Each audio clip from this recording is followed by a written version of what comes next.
இந்த இடத்தில் இந்த பிள்ளைகள் எளிய பிள்ளைகள் உங்களிடம் வாக்கு கேட்டவருக்கு வரவில்லை. உங்களுக்கு சிலவற்றை நினைவுபடுத்த வந்திருக்கிறோம்.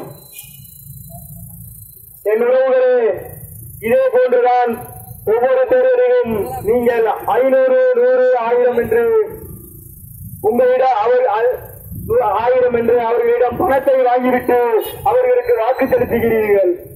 என் சொந்தங்களே, அதனால் தூத்துக்குடியில் நம் உறவுகள் சற்றை போராட்டத்தின் போது போராடியவர்களை தேச துரோகிகள் என்று சுற்று கொன்றார்களே, அந்த பணத்திலும் அந்த இரத்த வாடை தான் அடிக்கும். நம் தூத்துக்குடியில் நம் உறவுகள் இறந்து போனார்களே, அந்த இரத்த வாடை அடிக்கும். அவர்கள் சாவிற்கு நீங்களும் ஒரு காரணம்தான். ஈழத்தில் நம் உறவுகள் 1.5 லட்சம் பேரை சிங்கள ராணுவம் சுட்டுக் கொன்றது. அதற்கு காரணமான காங்கிரசிடமிருந்து என் அண்ணன் தம்பிகள் வாங்கும் பணத்திலும் என் உறவுகளின் இரத்த வாடை அடிக்கும். அவர்களின் சாவிற்கு காரணமும் நீங்கள் தான். என் தங்கை அனிதா செத்து போனாலே அவள் சாவிற்கு காரணமும் என் அண்ணன் தம்பிகள் நீங்கள் தான். என் விவசாய குடிகள் எல்லாம் உலகுக்கே சோறு போட்டவன் விவசாயி. அந்த விவசாயி ரோட்டில் இறங்கி நிர்வாண போராட்டம் நடத்தி மரத்தை தின்றானே, அதற்கு காரணமும் என் அண்ணன் தம்பிகள். நீங்கள் செலுத்திய அந்த வாக்குதான். சிங்கள ராணுவத்தின் கொலை வெறியாட்டத்திற்கு என் சகோதரன் பிச்சோ பலியானானே, அதற்கு காரணமும் என் அண்ணன் தம்பிகளே நீங்கள் தான். சிங்கள ராணுவம் இதுவரை 850 மீனவர்களுக்கு மேல் நம் மீனவர்களை சுட்டுக் கொன்றதே, அதற்கு காரணமும் என் அண்ணன் தம்பிகள் நீங்கள் தான். நீங்கள் செலுத்திய அந்த ஒரு வாக்குதான். நீங்கள் செய்த ஒரு தவறு, அதுதான் இந்த பிள்ளைகள் தெருவில் நின்று கத்துவதற்கு காரணமும் என் பெற்றோர்கள், என் அண்ணன் தம்பிகள் நீங்கள் தான். படித்து முடித்துவிட்டு வேலைக்கு போக வேண்டிய நேரங்களிலே வேலைக்கு போகாமல் தெருவில் இறங்கி கத்திக் கொண்டிருக்கிறோம். படிப்பதற்கு பள்ளிக்கூடம் கல்லூரிக்கு செல்ல முடியாமல் தெருவில் இறங்கி உங்களுக்காக காட்டிக் கொண்டிருக்கிறோம். என் உறவுகளே, முதலில் சிந்தியுங்கள். ஐயா முத்துராமலிங்க தேவர் அவர்கள் சொல்கிறார், ஓட்டுக்கு பணம் கொடுப்பவன் பாவி, அந்த பணத்தை வாங்கி ஓட்டு போடுபவன் தேச துரோகி என்கிறார். அதே என் அண்ணன் தம்பிகளே, என் ஐயாவின் வார்த்தையை யாராவது இதுவரை மதித்ததுண்டா? சொல்லுங்கள். என் ஐயாவின் வார்த்தையை நாங்கள் மதித்துதான் நடந்தோம் என்று என் அண்ணன் தம்பிகள் முடிந்தால் மாறாட்டி சொல்லுங்கள் பார்ப்போம். இல்லை, 100க்கும் 200க்கும் அவன் கொடுக்கும் கோட்டருக்கும் கோழி பிரியாணிக்கும் நம் உரிமையை நாம் அடகு வைத்துவிட்டு தெருவில் இறங்கி நாம் போராடுகிறோம். நம் உரிமையை கேட்டு போராடினால் நம்மை ஆளுகின்ற அடிமை அரசாங்கம் காவல்துறையை ஏவல் துறையாக மாற்றி நம்மை சுட்டுக் கொள்கிறது. அவ்வளவுதான்.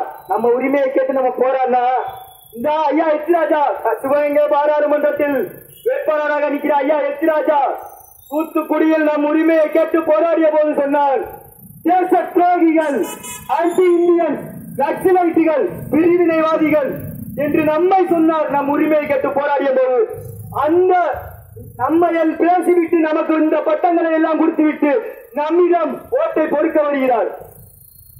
இதே சுப்பிரமணிய சாமி நாம் ஜல்லிக்கட்டு போராட்டத்தின் போது போராடிய போது தமிழ் பொறுக்கிகள் போராடுகிறார் என்று சொன்னார். இந்த பொறுக்கிகளிடம் இப்பொழுது நீங்க ஏன் ஓட்ட பொறுக்க வரீங்க? இது வேலுநாச்சியார் மண், இது தமிழர் பூமி. இங்கு பீகாருக்கு என்ன வேலை? இங்கு பீகார் எச் ராஜாவுக்கு என்ன வேலை? இது தமிழர் பூமி. அந்நியனை வெள்ளைக்காரனை விரட்டி அடித்த எம் வேலுநாச்சியார் போல, எம் முப்பாத்தியார் வேலுநாச்சியார் போல இந்த கொள்ளைக்காரரை விரட்டி அடிக்க எங்கள் அண்ணன் செந்தமிழன் சீமானால் தேர்ந்தெடுக்கப்பட்ட எங்கள் வேலுநாச்சியார், எங்கள் அக்கா சக்திய பிரியா அவர்களை இங்கே இந்த தேர்தலில் நிப்பாட்டியிருக்கிறோம். சிவகங்கை நாடாளுமன்ற தேர்தலில் ஐயா எச் ராஜா அவர்கள் நமக்கு கொடுத்த பட்டங்களை எல்லாம் நீங்கள் ஞாபகம் வைத்துக் கொள்ளுங்கள். என்ன நம்பிகளே, நம்மான் எல்லாத்தையும் மறந்து விடுகிறோம். நமக்கு சூடு சொரணை வெக்கம் மானம் எதுவுமே இல்ல, எல்லாத்தையும் இழந்துட்டு நிற்கிறோம். தன் மானத்திற்காகவும் இனமானத்திற்காகவும் தன் உயிரை விட்டவன் தமிழன் இப்பொழுது தன் தன்மானத்தை இழந்து 100க்கும் 200க்கும் கையேந்தி நிற்கிறான். இவ்வளவு கேவலமான செயல்களுக்கு காரணம் நம்மை ஆளுகின்ற ஆட்சியாளர்கள். என் அக்கா தங்கைகளே, என் அண்ணன் தம்பிகளே, தாலிக்கு தங்கம் கொடுப்பேன் என்று சொல்வார்கள், நம்பி வாக்களிக்காதீர்கள்.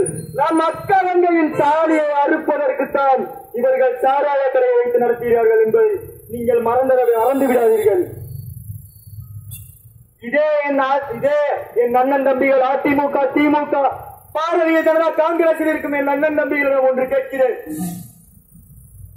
இதே அதிமுக, திமுக அரசுகள், பாரதிய ஜனதா அரசுகளிடம் ஒன்று கேட்கிறேன். என் அண்ணன் தம்பிகளே, இந்த அரசுகள் எதுவும் சாராய ஆலையை வைத்து நடத்தவில்லையா? இதே அரசுகள் தான் சாராய ஆலையை வைத்து நடத்துகிறது. என் அண்ணன் தம்பிகளே, இவர்கள் நம் வாழ்க்கைக்கானவர்கள் அல்ல, நம் வாக்குக்கானவர்கள் மட்டும்தான். நம்மிடம் இந்த வாக்களிக்கும் என்ற உரிமை ஒன்று இல்லை என்றால் நம்மையும் இன்னைக்கு நேரம் கொண்டு புதைச்சிருப்பாங்க. அவ்வளவுதான். நீங்க நினைக்கலாம், இவன் என்னடா எதையோ பேசிக்கிட்டு இருக்கான், தூத்துக்குடியில் நடந்த பிரச்சனைக்கு நமக்கு என்னடா அப்படி நீங்க நினைக்கலாம். என் அண்ணன் நம்பிகளே, நாளை இதே காரைக்குடியில் இதே இடத்தில் உங்களை இந்த காவல்துறையை ஏவல் துறையை மாற்றி உங்களை சுட்டுக் கொள்வார்கள். அன்றும் இந்த விலைகள் எம் உரிமைக்காக குரல் கொடுத்துக் கொண்டு கத்திக் கொண்டுதான் இருப்போம். ஏனென்றால் எங்களிடம் ஆட்சியும் இல்லை, அதிகாரமும் இல்லை. எங்களால் கட்ட மட்டும்தான் முடியும். என் அண்ணன் தம்பிகளே, ஐயா அம்பேத்கர் அவர்கள் சொல்வது போல அதிகாரம் மிக வலிமையானது, அதை அடைந்துவிட்டால் அனைத்தும் எளிமையானது என்கிறார். அந்த அதிகாரத்திற்காகத்தான் உங்கள் பிள்ளைகள் உங்களிடத்தில் வந்து நிற்கிறோம். என் அண்ணன் தம்பிகளே, அந்த அதிகாரத்தை ஒருமுறை எங்கள் கையில் தாருங்கள். இந்த காட்டை எப்படி மாற்றி காட்டுகிறோம் என்று நீங்கள் பாருங்கள். நீங்கள் இந்த அதிகாரத்தை வைத்துக் கொண்டுதான் இவர்கள் எல்லாம் நம் உறவுகளை கொன்று குவித்தார்கள். என் அண்ணன் தம்பிகளே, ஐயா தினகரன் அவர்கள் ஒரு புறம் பணத்தை முன்வைத்து வருகிறார். ஐயா எச் ராஜா ஒரு புறம் மதத்தை முன்வைத்து வருகிறார். இவர்கள் எல்லாம் ஐயா கார்த்திக் சிதம்பரமும் பணத்தை முன்வைத்து வருகிறார். இவர்கள் எல்லாம் சேர்ந்து ஒவ்வொரு சாதியையும் முன்வைத்து வருகிறார்கள். உங்கள் வீட்டு பிள்ளைகள் நாங்கள் மட்டும் இனமானத்திற்காகவும் தன்மானத்திற்காகவும் உங்களிடம் வந்து நிற்கிறோம். என் அண்ணன் தம்பிகளே, எங்கள் அண்ணன் எங்களிடம் சொல்லிய ஒவ்வொரு வார்த்தையும், தம்பி நம் இனமானத்திற்காக தான் நிற்கிறோம், தன்மானத்தை இழந்து அல்ல என்று எங்களை அனுப்பி வைத்திருக்கிறார். நாங்கள் இதே பாராளுமன்ற தேர்தலில் இந்த எளிய பிள்ளைகளின் குரல் ஒரு நாள் ஒலிக்கும். அன்று இந்த ஆரியமும் நாட்டம், திராவிடமும் நாட்டம் அன்று விளக்கும் நமக்கென்று தனி தமிழ் தேசம். புரட்சியாளன் சேகுவாரா சொல்கிறான், சோம்பலை இருப்பதை விட எழுந்து நின்று போராடு, உன் தாம்பரம் உன் சரித்திரம் சொல்லும் என்று சொல்கிறார். நாங்கள் சரித்திரம் அடைக்க வந்த பிள்ளைகள், பிரபாகரனின் பிள்ளைகள், ஒருபோதும் உங்களுக்கானவர்கள். என் இனத்தை, இந்த மண்ணையும் மக்களையும் முழுமையாக நேசிக்கிறவர்கள், உயிர் போன்று நேசிக்கிறவர்கள். எங்கள் அக்கா சத்தியபிரியா அவர்களுக்கு விவசாயி சின்னத்தில், விவசாயியை காப்பதற்காக விவசாயி சின்னத்தில் வாக்களியுங்கள். நீங்கள் அளிக்கும் ஒவ்வொரு வாக்கும் 6 தலைமுறை பிள்ளைகளின் வாழ்க்கையை காக்கும். நாங்கள் உங்கள் வாக்குக்கானவர்கள் அல்ல. என் அண்ணன் தம்பிகளே, நாங்கள் உங்கள் வாழ்க்கைக்கானவர்கள். நீங்கள் சொல்லுவீங்க, ஒரு ஓட்டை போட்டா உங்களுக்கு தப்பி வேஸ்டா போயிரும் தம்பி. நீங்க சொல்ற மாதிரியே எத்தனை பேர் இந்த ஒரு ஓட்டுன்னு சொல்லி எத்தனை பேர் நீங்கள் சொல்லியிருப்பீங்க. ஒரு கதை சொல்றேன். ஒரு மன்னர் சொல்றாரு, ஊர் மக்கள் கூடி பேசுறாரு, நாம வழிபோக்கர்களா போறவங்களுக்கு குடிக்கிறதுக்கு தண்ணி வைப்பதற்கு பதிலாக பால் வைப்போம் என்று சொல்றாரு. அந்த மன்னர் ஊர் மக்களும் அதற்கு சவரம் இருக்கிறார்கள். அதற்கு அந்த ஒரு அண்டாவை எடுத்து ஒரு ரோட்டு ஓரத்தில் வைக்கிறார்கள். ஊர் மக்கள் எல்லாம் பாலை கொண்டு வந்து ஊற்றுகிறார்கள். அதில் ஒருத்தன் மட்டும் சிந்திக்கிறான், அனைவரும் தான் பால் ஊற்றுகிறார்களே, நாம் ஏன் தண்ணியை ஊற்றினால் தெரிய போகிறதா என்று சொல்லி சிந்திக்கிறார்.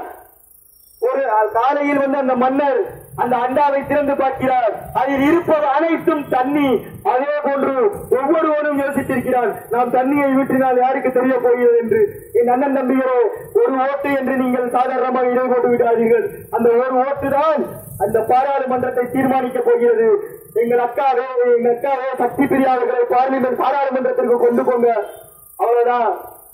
நம்ம இனமானத்துக்காக நாங்கள் இந்த உங்க வீட்டு பிள்ளைகள் நிற்கிறோம். வாய்ப்பளித்தவருக்கு நன்றி கூறி விடைபெறுகிறேன். நாம் தமிழர், நாமே தமிழர். அண்ணன் அப்பாகிறவர்கள் பிள்ளைகளின் கையில் அரசியல் அதிகாரத்தை கொடுத்து தமிழனை தமிழனே ஆள வைக்கும் நிலைக்கு